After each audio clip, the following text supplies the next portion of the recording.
दिल्लीहून पुण्याला येणाऱ्या स्पाइस जेट विमानात तांत्रिक बिघाड झाल्याची माहिती समोर आली आहे। प्रवासी विमानात बसल्यानंतर विमानातील तापमान अचानक वाढल्याने वयोवृद्धांसह अनेक प्रवाशांना श्वास घेण्यास त्रास झाल्याचा दावा करण्यात आलाय। प्रवाशांना त्रास होत असतानाही विमान उडाणाची घाई करण्यात आल्याचा आरोप प्रवासी लेशपाल जवळंगे यांनी केलाय।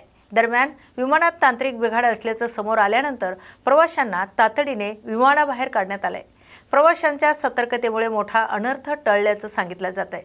या संपूर्ण प्रकरणाची चौकशी करून स्पाइस जेटवर कारवाई करण्याची मागणी करण्यात येते।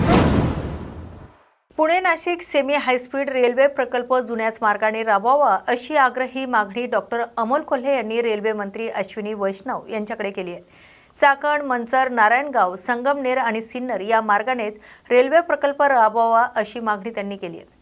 पुणे नाशिक रेल्वेसाठी झालेल्या जन आंदोलनाची माहिती त्यांनी रेल्वे मंत्र्यांना दिली। तसेच चाकण विमानतळाच्या प्रस्तावित जागेवर पीएम गती शक्ती योजनेअंतर्गत टर्मिनल उभारण्याची मागणी करण्यात आली आहे। यासोबतच उरणतळे गाव चाकण संभाजीनगर नवीन डेडिकेटेड फ्रेट कॉरिडॉर उभारून तो नाव्हा शेवा बंदराला जोडण्याची मागणी डॉक्टर कोल्हे यांनी केली।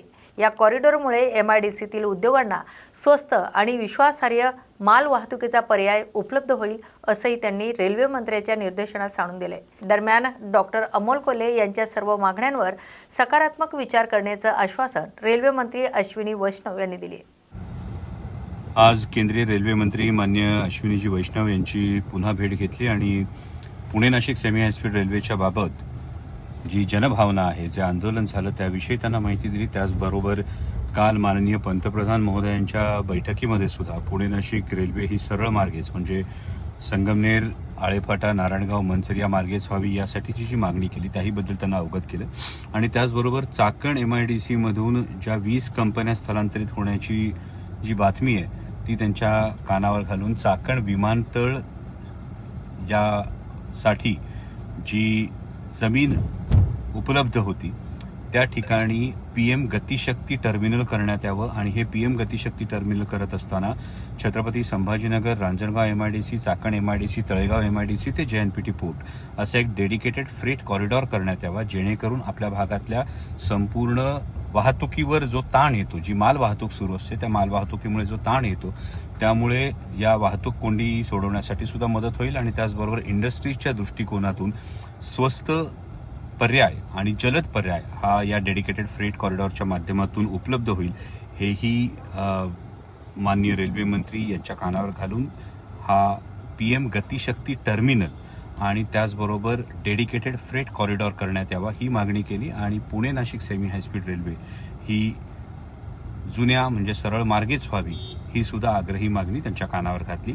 याविषयी माननीय रेल्वे मंत्र्यांनी ज्येष्ठ शास्त्रज्ञ अनिलजी काकोडकर यांच्या अध्यक्षतेखाली जी समिती करण्यात आलेली आहे या समितीचा जो अहवाल आहे यावर बऱ्याच गोष्टी अवलंबून आहेत असं सुतोवाच केलं। आणि त्याचबरोबर या समितीमध्ये रेल्वेकडून जे अधिकारी असतील ते अत्यंत सकारात्मक दृष्टिकोनातून याचा विचार करणारे अधिकारी असतील असं सुद्धा आश्वस्त केलं।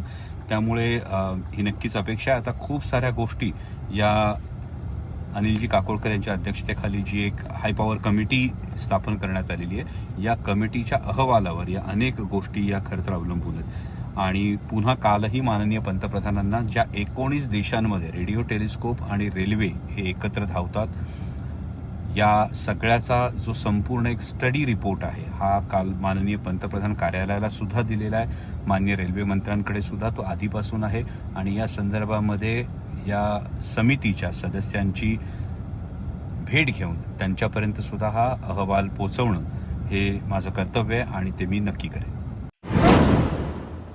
मराठा आरक्षण आंदोलनाचे नेते मनोज जरांगे पाटील सध्या मुंबई महाराष्ट्राच्या दौऱ्यावर असून त्यांच्या प्रवासासाठी वापरली जात असलेली अलिशान डिफेंडर गाडी चर्चेत आली आहे।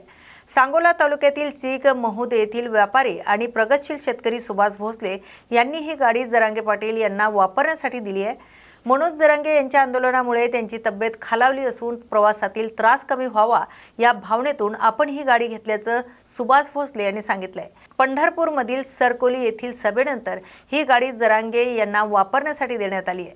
मनोज जरांगे यांनी नवीन गाडीत पहिल्यांदा बसावं अशी आपली इच्छा होती असंही भोसले यांनी सांगितलंय.